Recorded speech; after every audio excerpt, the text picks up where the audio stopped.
Okay, we're going to talk about author's points, reasons, and evidence. Okay, so we click here. Authors make points in their writing and use reason and evidence to support their points. Think about these questions. What information is the author trying to communicate? That will be your reason. And why? Why is the author's point true? That will be your evidence. So remember, it's reason equals the what. What information is the author trying to communicate? And the evidence is the why. Remember that. Reason is the what, evidence is the why. Okay, and that is for the author's points, reasons, and evidence. Now, using text features. Notice this cool map. You can see this map is of what our country looked like in the past. And you can see at the top it says British territory. That's how I know that we're talking about a long time ago because of the map. Text features, like the map, support the information in a text and often build on the information.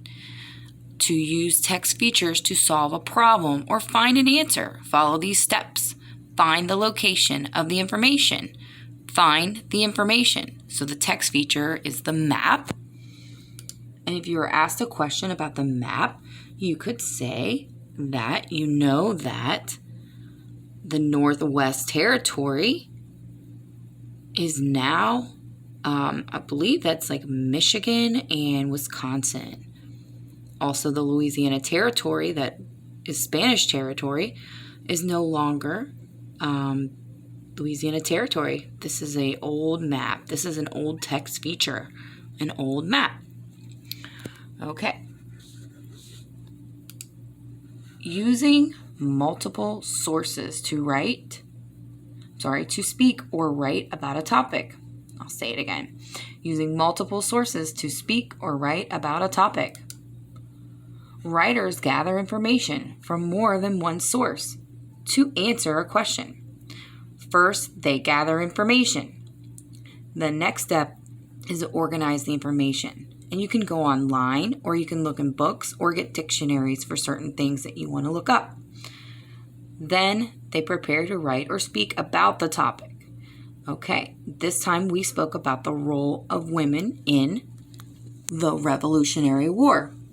And we chose to look up sites that ended with edu because they were educational. We also chose sites that said .org or .gov for government. So those sites were our reliable sites, the edu and the org, O-R-G, and also the gov will be one of the most reliable sources to use when you speak or write about a topic. And so we talked about a book by Cookie Roberts, and she talked about the role of women in the American Revolutionary War and what they did to help out during the war, which was many, many things, remember? And here we can look at this section here. It says summarizing a text. Summarizing informative text. You're going to look for the topic, the main topic. Okay? And we're looking for the main topic to get the main ideas. Our main topic was what's the role of women. So when we would summarize a point or make sure to include the reasons and the evidence that are most important to the point, summarizing the most important points appropriately will help you summarize the text as a whole. So if you would like to summarize what you know and read about from those sources, you would say that women were cooks, maids, also spies during the American Revolutionary War. They wore disguises and dressed up as men and worked as soldiers.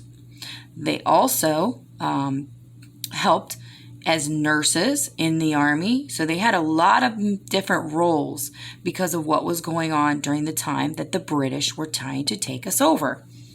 Due to taxes and things like that, we decided to rebel against this.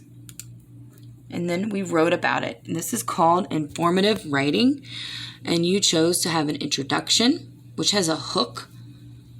And it also has the bridge. And it also has the controlling idea. That's your prompt. In this story, we had the role of women in the American Revolutionary War. And then you chose to do body paragraphs. That's your lettuce. And then another body paragraph. That's your meat. And your last body paragraph, that's your cheese. For each one, your first body paragraph was the role that women took as cooks and nurses, and also maids. Your next body paragraph, you did it on how women were spies and how they helped out with getting secret information over to the American soldiers. In your last body paragraph, you talked about how women were there to take over when their husbands died in the battlefield, and they would help out with loading the cannons and firing the cannons. So they were on and off the battlefield. And your conclusion was that women have been around helping out during major wars and also throughout history. Men and women have worked together for a very long time, and it's proven to be the best way to get things done as a nation. Thank you for listening.